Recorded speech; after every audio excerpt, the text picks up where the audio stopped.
Hi friends, Satish from stock mark. இந்த வீடியோவில் எதை பற்றி பார்க்க போகிறோம் அப்படின்னு கேட்டிங்கன்னா, ரிலையன்ஸ் கன்சியூமர் ப்ராடக்ட். ரிலையன்ஸ் சைட்லேருந்து பார்த்திங்கன்னா நிறைய விஷயத்த அக்வயர் பண்ணிக்கிட்டே இருக்காங்க. ஸ்விக்கியாக இருக்கட்டும், இப்போ பார்த்திங்கன்னா நிறைய விஷயத்த அக்வயர் பண்ணுறாங்க. என்னென்ன விஷயம் பண்ணிருக்காங்கன்னு சொல்கிற மாதிரி ஒரு ரெண்டு நியூஸஸ் வந்திருக்கு.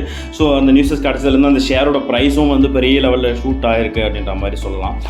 லோட்டஸ் சாக்லேட்டோட ஸ்டேக்கை பார்த்திங்கன்னா 51% பை பண்ணுறாங்க. ஸோ இது ஒரு பெரிய ஒரு விஷயமாக பார்க்கப்படுது. ஸோ அதோட ப்ரைஸும் பார்த்திங்கன்னா லாஸ்ட்டு வீக்கில் ஒரு பெரிய ஷூட் கொடுத்துச்சு அதோட நியூஸ் தெரிஞ்சதுக்கப்புறம். ஏன்னா லோட்டஸ் சாக்லேட்டுன்றதும் ஷேரில் இருக்குது.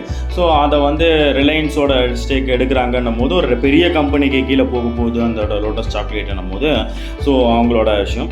அப்புறம் சோயோ பெரேவேஜஸ்ன்னு சொல்லிட்டு ஒரு கூல்ட்ரிங்க்ஸ் கம்பெனின்னு சொல்லலாம். 1923 ரொம்ப பழையமையான ஒரு கம்பெனியாக இருக்குது. ஸோ அந்த கம்பெனியை பார்த்திங்கன்னா ரிலையன்ஸ் அக்வயர் பண்ணுறாங்க.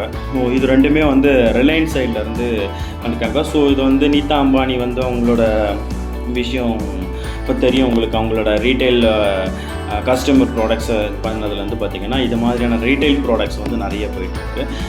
ரிலையன்ஸை பற்றி உங்களுக்கு சொல்ல வேண்டியதில்லை. இந்த விஷயம் பிடிச்சிருக்கோன்னு நம்புகிறேன். இந்த விஷயம் பிடிச்சிருந்தா எங்கள் சேனல் லைக் பண்ணுங்கள், ஷேர் பண்ணுங்கள், சப்ஸ்கிரைப் பண்ணுங்கள். தேங்க்யூ. ஹேப்பி